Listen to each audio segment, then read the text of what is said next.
আজকে আমরা চট্টগ্রাম বোর্ড 2016 সালের বোর্ড প্রশ্নটি সমাধান করব ইনশাআল্লাহ।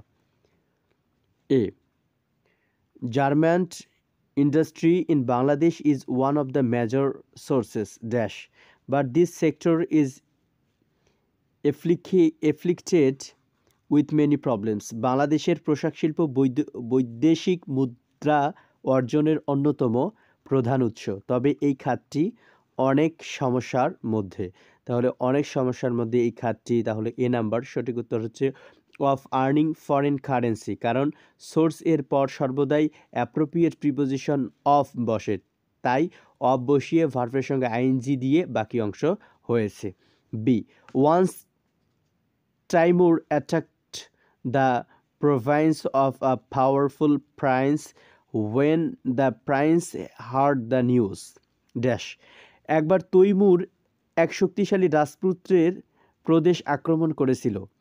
রাজকুমার এই সংবাদ শুনে একটি বিশাল বাহিনী নিয়ে এলেন। তাহলে বিশাল বাহিনী নিয়ে এলেন যখন তিনি সংবাদটি শুনেছিলেন, তাহলে he came with a large army, কারণ ওয়েন যুক্ত প্রথম ক্লোজটির পর ফল প্রকাশক দ্বিতীয় বাক্যটি বসেছে। C mister Karim is a hard working man dash he cannot turn the wheels of his Fortune.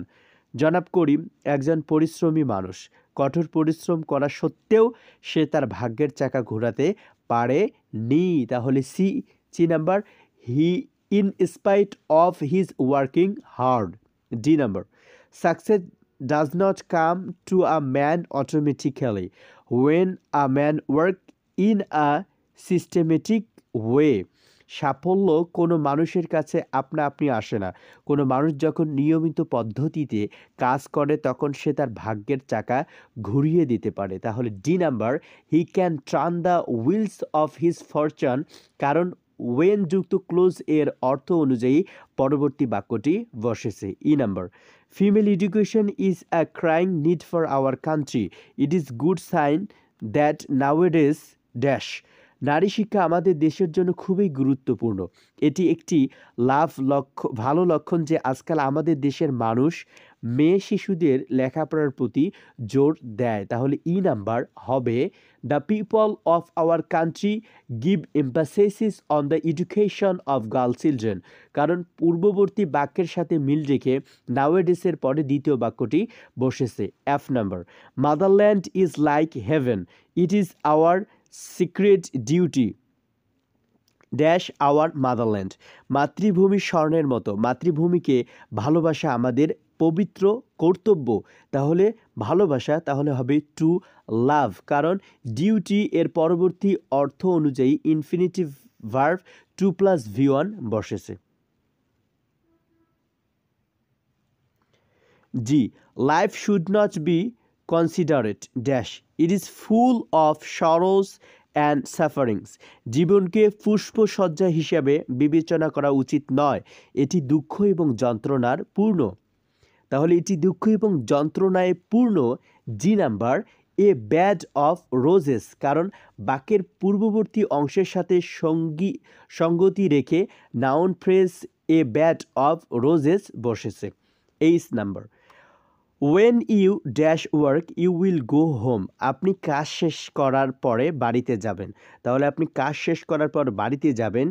Have অর্থাৎ ইউ হ্যাভ ফিনিশড ইয়োর, কারণ ওয়েন যুক্ত প্রেজেন্ট পারফেক্ট টেন্স এ করা হয়েছে পরবর্তী অংশটি ফিউচার টেন্সে হওয়ায় এটি মূলত টেন্স এর সাধারণ নিয়মের বাহিরে। I number the thief was afraid of police, he ran way lest dash arrested. চোরটি পুলিশকে ভয় পেত, সে পালিয়ে গিয়েছিল যাতে সে ধরা না পড়ে। তাহলে যাতে সে ধরা না পড়ে এজন্য আই নাম্বার হবে হি মাইট অথবা শুড বি, কারণ এই স্ট্রাকচারটি plus lest plus subject plus might should be plus ভি3, এটি পেসিভ ভয়েসে এমনটি হয়েছে। J number he is an honest worker despite his honest worker dash, তিনি একজন সৎকর্মী, তার সততামূলক কাজ সত্ত্বেও সে তার বসকে সন্তুষ্ট করতে পারে না। তাহলে যে number, he can not satisfy his boss, কারণ পূর্বের phrase despite his honest work এর সাথে সঙ্গতি রেখে সিম্পল টেন্সে পরবর্তী বাক্যটি বসানো হয়েছে।